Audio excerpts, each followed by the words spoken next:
오늘 주신 하나님의 말씀은 마침내 요한계시록 2장 1절부터 7절까지 말씀이 되겠습니다.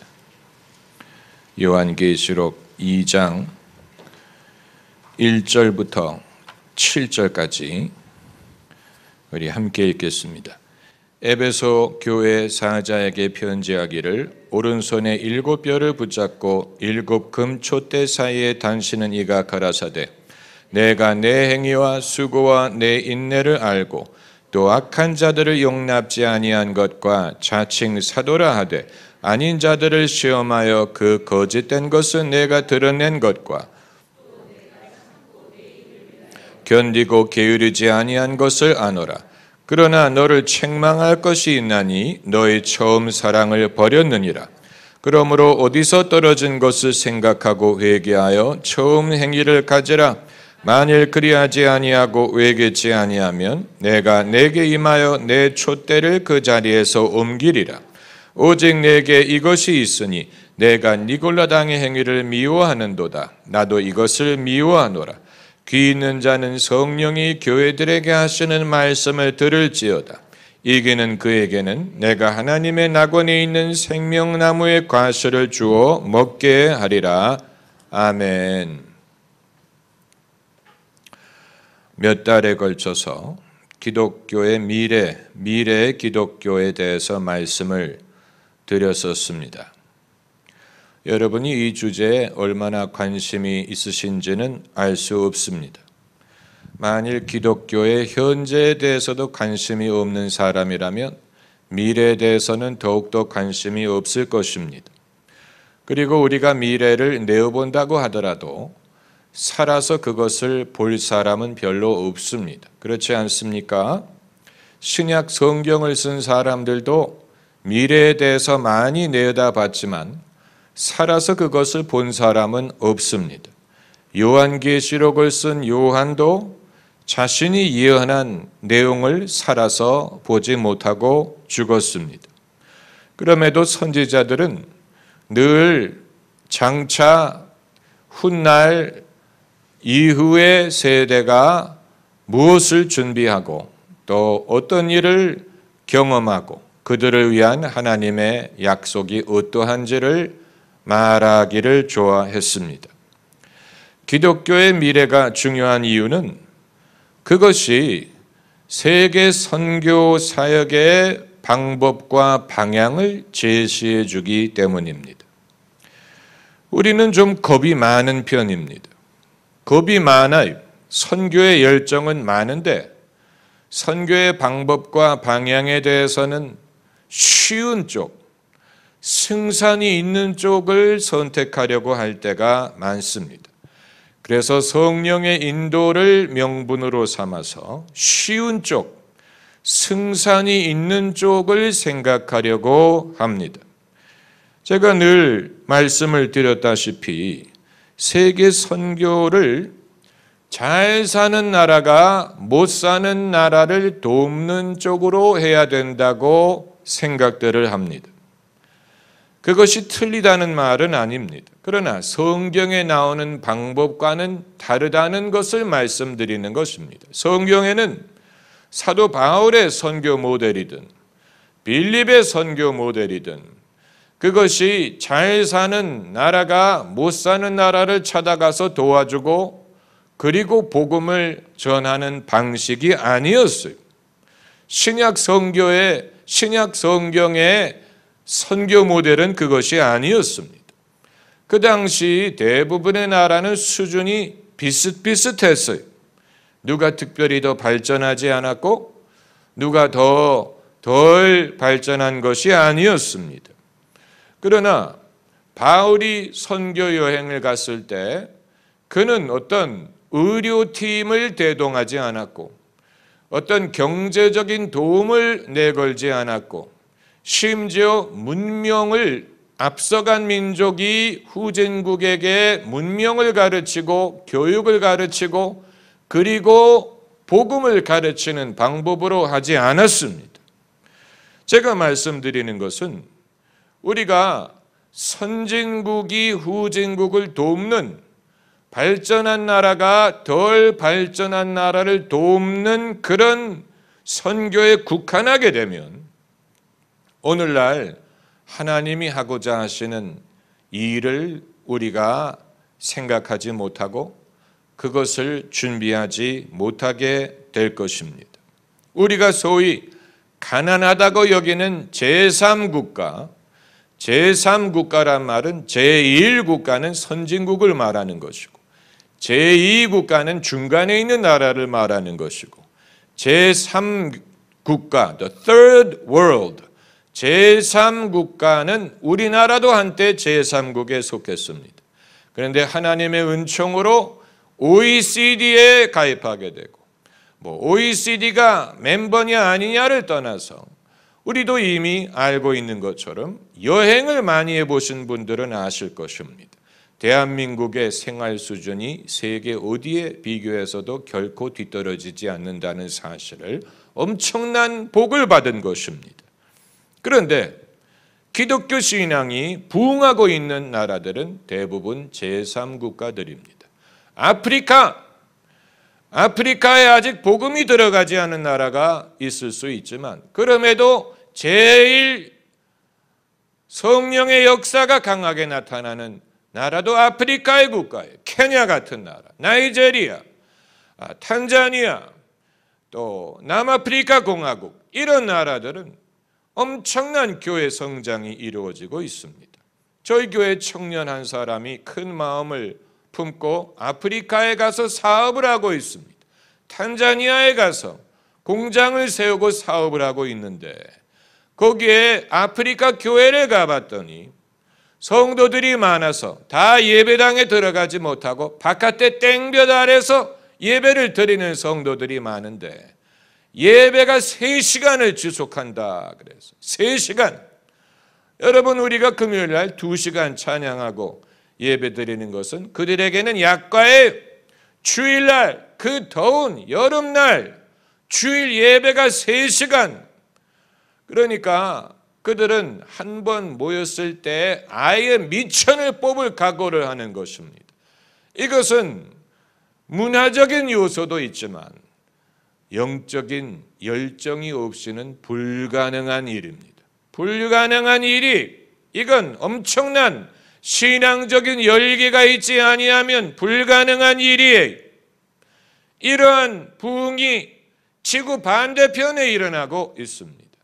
반대로 제1국가라고 불리는 선진국, 유럽, 서구 국가들은 몇 나라를 제외하고 미국이라든가 또 호주 같은 나라를 제외하고는 신앙적으로 많이 뒤떨어져 있지요.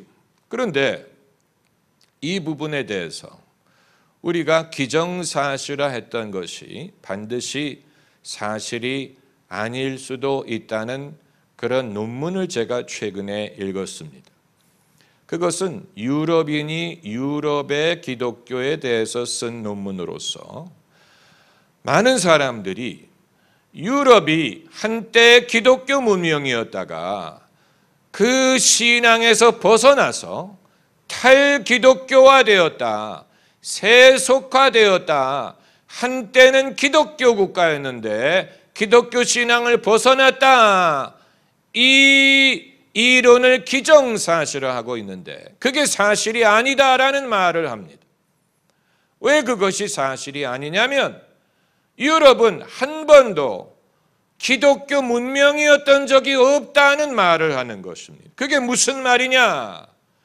문화적으로 기독교화가 되기는 했지만 과거에 교회 출석 통계를 연구해 보면서 우리가 생각하는 20세기 초에 과연 신앙이 부흥을 했었느냐? 아니라는 것입니다. 그때도 교회를 다니는 사람의 숫자가 그렇게 많지 않았다.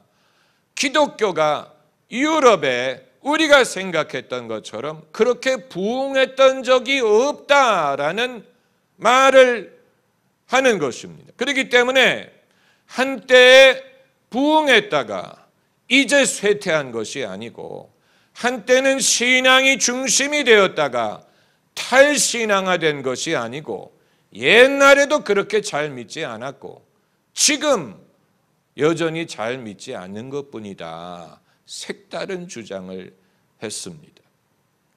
이것이 사실이라고 우리가 보는 이유는 유럽인들이 과거의 행태를 보면 그들이 과연 신앙인답게 행한 적이 그렇게 별로 없었던 것을 보면 압니다.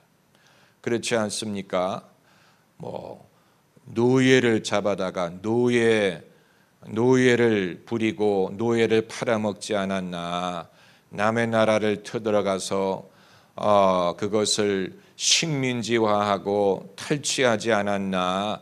과거의 유럽의 문명이 한 일을 보면 과연 이것이 신앙에서 비롯되었나라고 생각할 정도로 그렇게 그들이 신앙에 좌우되었던 적이 없었어요. 중세는 어떠냐? 중세는 신앙이 다스리는 시대가 아니었느냐? 여기에 대해서도 그 논문이 말하기를 그건 그 당시에 왕과 귀족들이 기독교에 귀의했기 때문에 그렇게 보였던 것뿐이지 실제로 평민들의 삶을 기록을 찾아보면 평민들이 그렇게 기독교화되지 않았었다. 그 증거로 무엇을 예를 드느냐면 중세의 성직자들의 수준을 예로 듭니다. 중세의 성직자들, 신부들의 수준을 보면 글을 읽지 못하는 사람들이 대부분이었고 주기도문을 알지 못하는 사람들이 많았고 사도신경도 외우지 못하는 사람들이 많았고 십계명도 외우지 못하는 성직자들이 많았다는 것. 성직자의 수준이 그러했다면 평신도의 수준은 오죽했겠느냐는 것입니다. 그래서 개신교 종교개혁이 기독교 부흥에 이바지한 것은 성경을 일반어로 번역해서 성도들이 성경을 읽도록 장려한 것이었다라고 보는 것이 타당합니다. 왜냐하면 그 이전에는 사람들이 성경을 읽지 않았던 것뿐만이 아니고 읽지도 못했어요. 라틴어를 배우지 않은 사람은 성경을 읽지 못했어요. 기독교가 수백 년 동안 그렇게 지속이 됐다면 그 기간 동안에 진정한 신앙의 부흥이 얼마나 이루어졌을지 우리가 알 수가 없는 것입니다. 그렇기 때문에 그 논문이 말하고자 하는 것은 유럽을 너무 부정적으로 보고 한때 기독교가 부흥했다가 탈기독교화됐다 이런 식으로 보지 말고 유럽이든 세계 어느 나라든 다 일반적인 선교지로 봐라 이런 취지의 글입니다. 여러분 우리가 생각할 만한 가치가 있지 않습니까? 그러니까 그들이 기독교가 싫어서 기독교를 거부하고 나는 교회가 싫어요. 나는 예수님이 싫어요. 이게 아니라는 것입니다. 그래서 실제로 유럽인들에게 설문조사를 해보면 자기를 기독교인이라고 분류하는 사람들의 비율이 의외로 높다는 것입니다.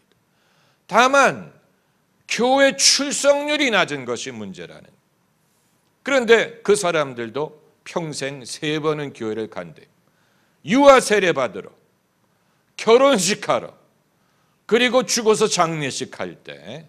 그러니까 이 3번 교회를 찾는다는 말은 적어도 기독교 신앙을 자신의 삶에서 부인하지 않는다는 얘기입니다. 적어도 세례는 받기를 원하고 결혼은 교회에서 하기를 원하고 죽었을 때 교회에서 장례를 치러주기를 바란다는 말은 아직 기독교를 마음에서 지우지 않았다는 얘기. 그럼 왜 교회 출석률이 낮으냐? 이건 성도들이 사람들이 믿음이 없기 때문이라기보다는 교회가 죽을 수 없기 때문. 그러니까 이것은 기독교의 쇠퇴가 아니고 교회의 쇠퇴요. 성직자들의 쇠퇴라는, 성직자들이 죽을 써서 교회 가도 재미가 없고 지루하고 잠만 오면 사람들이 가겠냐 하는 것입니다. 그래서 그 논문을 쓴 사람이 또 다른 저자를 인용했길래 그 논문까지 읽어봤더니 그 저자는 현재 유럽의 기독교인들과 성직자들이 유럽에 들어온 아프리카 이민자들의 교회, 그리고 미국에서 유럽에 세운 교회와 부흥운동에 어떤 식으로 반응하느냐를 연구한 논문입니다. 그런데 그 논문에 지적한 것 중에 하나가 유럽의 기독교인들이 미국의 기독교에 인정하는 것이 하나가 있다 그랬어요. 그건 뭐냐면 교회의 경쟁력을 강조하는 것은 배울만 하다라고 했다는 것입니다. 그러니까 미국의 기독교의 특징은 여러 교회들이 있어서 여러 교단과 여러 컬러의 신앙을 가진 교회들이 있어서 경쟁을 하고 이 경쟁이 교회의 생존력을 높였다는 것입니다. 그러니까 사람들이 많이 오도록 교회들이 경쟁을 한다는 것입니다. 더 은혜로운 예배가 되도록, 더 은혜로운 설교를 할 수 있도록, 더 감명 있는 교회 음악을 선사할 수 있도록, 더 경쟁력이 있는 교회가 되려고 애를 쓰는 것이 북미 기독교가 성장할 수 있는 비결이 되었다는 것입니다. 그런데 그것은 한국도 마찬가지. 그러고 보니까 제가 그동안에 한국의 기독교의 단점이라고 여겼던 것이 오히려 장점이었다는 것을 깨닫게 된 것입니다. 저는 한국에 교회가 너무 많은 것이 못마땅했어요.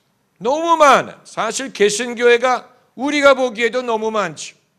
어떤 동네를 가면 한 블록의 교회가 4-5개 되는 데도 있고 한 상가의 교회가 2-3개 있는 데도 있습니다. 그러니까 이쪽으로 들어가면 이쪽 교회를 가는 거고 저쪽 입구로 들어가면 저 교회를 가는 거고 주일날 서로 성도 빼앗기 경쟁을 한다는, 우리 교회 오라고. 그걸 보면 좀 민망할 때가 있고 왜 이렇게 교회가 많으냐. 대한민국이 밤이 되면 묘지처럼 사방에 십자가가 보이는, 그것이 저는 못마땅했는데 그 논문을 읽어보니까 그것이 대한민국의 기독교가 경쟁력을 가질 수밖에 없는 비결이 된 것입니다. 그렇게 해서 결국 경쟁이라는 것은 교회들끼리만의 경쟁이 아닙니다. 이것은 세속주의와의 경쟁이고 또 무신론과의 경쟁이고 타종교와의 경쟁이고 인간의 아이디어의 시장에서의 경쟁력을 가짐으로 사람들이 교회를 가고 싶은 마음이 생기도록 하는, 그러니까 유럽은 그렇게 하지 않았어요. 유럽은 오랫동안 수백 년 동안 한 마을의 교회가 1-2개밖에 없어서 오려면 오고 말려면 말아라, 이런 태도였습니다. 그러니까 사람들이 안 가기 시작한 거예요. 만일 그게 아니고 좀 더 사람들이 관심을 끌 만한 예배와 교회 프로그램을 준비했다면 상황이 달라졌을 것입니다. 그래서 부부 세미나를 한다든가 어린이 프로그램을 한다든가 또 교회가 신앙에 사람들이 관심을 가질 만한 열린 예배를 한다든가 시커 예배를 드린다든가 무슨 알파 프로그램을 한다든가 새신자 교육을 한다든가 젊은이들을 위한 음악 집회를 한다든가 캠퍼스에 기독교 성경 공부를 개설해서 학생들을 대상으로 성경을 가르친다든가 또 부흥회를 열고 부흥 집회를 열고 부흥사들이 여러 곳을 찾아다니면서 사람들을 위해서 기도를 해주고 병자를 고쳐주고 성령 집회를 하고 성령 체험을 할 수 있는 기회를 주고, 그리해서 기독교를 어떤 전통, 과거의 전통을 주입하는 것이 아니고 처음 믿은 사람이든 교회를 떠났던 사람이든 의심을 가졌던 사람이든 또 실족했던 사람이든 타락했던 사람이든 누구든지 돌아올 수 있는 길을 많이 열어줬다면, 유럽이 아니고 위럽이 되더라도, 유럽이 아니고 어느 나라가 됐더라도 사람들이 관심을 끌 수 있었을 것입니다. 그것을 하지 못한 것이 결국은 사람들이 자기를 여전히 기독교인으로 여기더라도 교회를 나가지 않는 원인이 되었을 거라는 것입니다. 이건 여러분 우리에게 많은 것을 생각하게 만들고, 어떤 특정 지역뿐만이 아니고 세계 모든 곳은 다 선교지고 세상 모든 사람들은 다 잃은 양이고 예수님이 잃은 양을 부르러 오셨기 때문에 어느 나라든 어느 시대든 어떤 문화든 그걸 두려워할 필요가 없고, 오직 주님의 은혜를 의지하고 복음의 능력을 의지해서 어떤 사람들의 선입견에 좌우될 필요가 없이 예수님은 모든 사람을 부르신다. 하나님은 누구도 멸망에 이르기를 원치 않고 모두가 회개에 이르기를 원하신다. 온 천하를 다니며 만민에게 복음을 전하라고 하셨다. 모든 족속으로 제자를 삼으라고 하셨고 그 명령은 지금도 유효하다라고 믿고 믿음으로 해야 될 필요가 있는 것입니다. 오늘 이 성경 구절을 우리가 읽는 이유는 이것이 초대교회에 기록된 말씀, 초대교회의 시절에 초대교회 에베소 교회의 성령이 주시는 말씀을 기록한 것인데, 여러분 우리는 초대교회에 대해서 환상을 가지고 있죠. 그때가 좋았지. 그때 살아본 적도 없는 사람들이 그때가 좋았다는, 우리는 환상 갖기를 좋아합니다. 1907년 평양 대부흥에 대해서 환상을 갖고 있습니다. 경험한 사람도 없으면서 다 죽었죠. 그러나 그때 평양에 술집들이 문이 닫았대. 술집이 많지 않았던 모양이지요. 유치장이 다 문을 닫았대. 그때는 죄를 지을 일이 별로 없었어. 그러나 이렇대 저랬대라는 말만을 전해 듣고 마음속에 환상을 가지고 그런 부흥이 다시 일어나야 되는데, 그러나 여러분 과거에 일어났던 일은 되풀이되지 않습니다. 과거는 과거일 뿐 우리는 미래를 향해 나가야지. 과거에 일어났던 일이 되풀이되기를 기대한다면 오순절 사건이 되풀이되기를 바랍니까? 고넬료 집에 일어난 일이 되풀이되기를 바랍니까?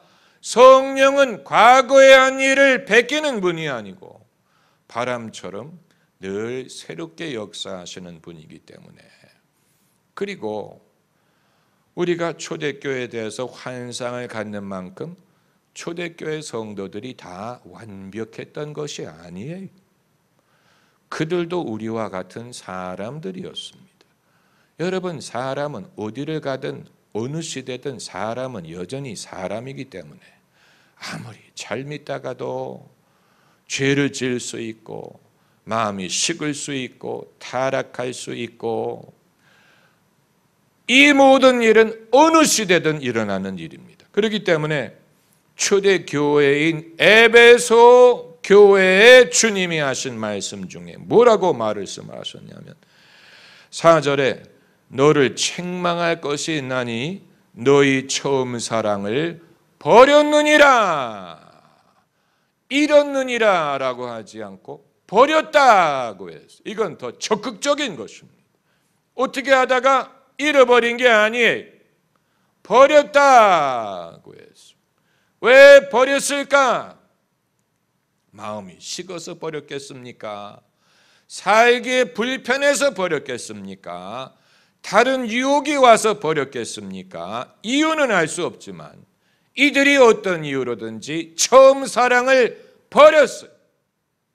그러니까 처음 사랑이 지속되리라고 기대할 수 없어요. 처음 사랑은 처음 사랑일 뿐 이후에 새로운 사랑을 만들어가면서 믿어야 됩니다. 처음 사랑이 지속되리라고 기대할 수 없어요.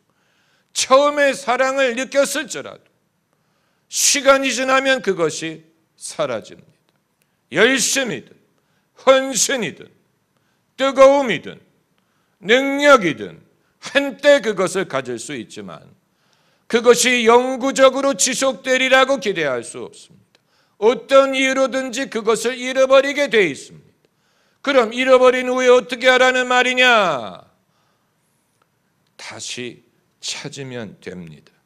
그래서 5절에 그러므로 어디서 떨어진 것을 생각하고 회개하여 처음 행위를 가지라. 그러니까 어디서 떨어진 세 가지를 말하고 있죠. 어디서 떨어지는지를 생각하고 회개하고 처음 행위를 가져라. 그러니까 에베소 교인이라고 해서 무슨 지름길이 있었던 것이 아니고 그들도 회개해요. 그들도 처음 행위를 가지려고 애를 써야 될 필요가 있습니다. 모든 성도가 마찬가지. 평양이든 에베소든 예루살렘이든 어디든 상관이 없어요. 사람은 사람일 뿐 사람이 천사가 되는 게 아니에요. 애초부터 잘 믿을 성품을 가지고 태어난 민족은 없어요. 로마 제국이 처음에는 기독교를 박해했다는 사실을 기억해야 됩니다. 기독교인들을 사자밥이 되게 했던 사람들이 로마인들이었어요. 그런데 로마가 기독교 국가가 되었어요. 그리고 로마가 기독교화된 후에 야만족들이 쳐들어왔죠. 북쪽에서 고트족 또 서고트족 이들이 쳐들어와서 로마를 무너뜨렸어요. 야만족이 기독교 문명인 로마를 무너뜨렸어요. 이제는 끝이 왔구나, 종말이 왔구나 라고 생각했는데 웬걸 고트족들이 기독교를 받아들였어요. 그래서 침략군들이 기독교를 가지고 고향으로 돌아가서 그들이 기독교 문명이 됐습니다. 그게 바로 독일 이런 중부 유럽 문명입니다. 그러니까 하나님이 하시는 일은 알 수 없는 거예요. 애초부터 잘 믿을 수 있는 사람은 아무도 없어요. 로마인들이 처음에 박해를 하다가 기독교를 받아들여요. 고트족들이 야만족이 쳐들어와서 로마를 무너뜨리는데 그들이 기독교를 받아들였어요. 애초부터 잘 믿을 사람이 있다고 생각하면 안 돼요. 여러분은 애초부터 잘 믿었습니까? 애초부터 잘 믿었던 분 한번 손 들어보세요. 그런 사람은 아무도 없어요. 안 믿을 것 같았는데 믿는 사람이 진짜. 저 사람은 목사와는 거리가 멀 줄로 알았는데 목사가 된 사람이 진짜예요. 그게 진짜 하나님의 역사예요. 바울처럼 핍박하던 사람, 안 믿을 것처럼 보인 사람이 예수님의 제자가 되게 하신 것처럼 오늘날도 마찬가지. 그러므로 우리는 사람을 외모로 평가하고 섣불리 두려워하면 안 됩니다. 사람을 두려워하면 안 돼요. 사람을 두려워해서 저런 사람은 예수님 안 믿을 거야, 저런 사람은 신앙에 관심이 없을 거야, 저런 사람들은 교회에 나오지 않은 성령에 관심이 없을 거야, 저런 사람은 성령 세례를 받지 못할 거야, 저런 사람은 신령한 것을 관심이 없어 할 거야. 그건 사람을 외모로 판단하는 것입니다. 누가 어떤 은혜를 받을지 사람이 어떻게 압니까? 사람이 은혜를 줘서 압니까? 은혜를 주시는 분은 하나님이에요. 하나님이 은혜를 주시는 것이기 때문에 누구에게 은혜를 주실지 알 수 없어요. 악인들에게도 비를 내려주신다고 했어요. 이방인들에게도 햇빛을 비춰주신다고 했어요. 사람을 외모로 판단하면 안 됩니다. 여러분은 어떨지 모르겠는데 제가 일평생 애를 쓰고 극복하려고 하는 것 중에 하나가 사람을 외모로 판단하는 것입니다. 그게 쉽게 바뀌지 않습니다. 사람에 대한 편견, 사람에 대한 선입견, 이것이 어떤 외모 이런 것뿐만이 아니고 나와 문화가 다른 사람, 또 외모가 다른 사람, 이런 사람에 대해서 갖는 선입견이 있습니다. 저런 사람들은 말이 안 통할 것 같다든가, 저 사람은 이런 식으로. 여러분은 어떨지 모르겠는데 전도를 잘하는 사람의 특징 중에 하나는 사람을 섣불리 외모로 판단하려고 하지 않는다는 것입니다. 외모에 속지 않는다는 것입니다. 그 사람을 영혼을 보고 생각하려고 하지, 그 사람이 키가 크니 작으니 젊으니 나이가 많으니 잘 사는 것처럼 보이느니 아니니 이런 것에 좌우되기 시작하면 어떤 사람이 믿게 될지 어떻게 압니까? 그렇죠? 예수님에 대해서도 이사야 선지자가 말하기를 흠모할 것이 없다 그랬어요. 외모로 흠모할 것이 없다라고 말했어요. 그것이 예수님의 외모에 대한 예언이었어요. 흠모할 것이 없다는 말이 무엇을 말하는지는 알 수 없지만 수많은 사람들이 미술 작품으로 예수님을 그릴 때 멋진 청년으로 묘사하죠. 멋진 청년, 수염이 난 장발족으로서의 멋진 청년으로 예수님을 묘사하지요. 우리가 예수님의 얼굴을 뵌 적이 없기 때문에 증명할 수 없지만 이사야 선지자가 말하기를 흠모할 것이 없다. 그러나 그분이 예수님이었어. 그분이 하나님의 아들이었어. 사도 바울은 어땠겠습니까? 사도 바울은 이제 사도 바울에 대해서 전해 내려오는 전통이 머리가 대머리고 또 어쩌고 저쩌고 이 사도 바울에 대한, 그러니까 겉으로 봐서는 저 사람이 그 위대한 사도일까라고 생각하게 만들 만한 것이 별로 없었다는 얘기. 그러나 사람을 외모로 알 수 없습니다. 여러분이 저를 보시기에 경건해 보입니까? 목회자와 약간 거리가 멀어 보이지 않습니까? 그건 외모가 아닌 은혜를 의지하기 때문에 그런 것입니다. 그러니까 제가 말씀드리고자 하는 것은 섣불리 사람에 대해서 두려워하면 안 된다는 거예요. 사람에 대해서 겁을 먹으면 안 돼. 태산이 높다 하되 하늘 아래 메이로다 라고 했어요. 사람이 무엇이 간대? 사람이 무엇이 간대? 인자가 무엇이 간대? 사람은 사람일 뿐이에요. 죄인일 뿐이에요. 사람이 하나님의 입으로 나오는 모든 말씀으로 살아야 된다는 사실은 다 마찬가지. 모든 사람은, 그들은 모두 주가 필요해요. 그들은 모두 하나님의 말씀이 필요해요. 하나님의 말씀 없이도 살 수 있는 사람은 없어요. 왜냐하면 예수님이 그렇게 말씀하셨기 때문에.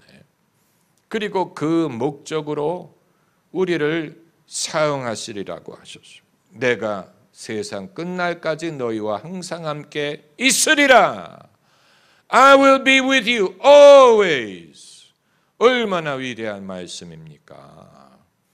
우리는 그러므로 미래가 어떠하냐를 내다보고 겁을 먹을 필요도 없고, 세상이 어떻게 바뀌든 여전히 우리도 믿음으로 살고 세상도 믿음으로 구원받아야 된다는 사실은 변하지 않을 것입니다. 할렐루야. 기도하십시다.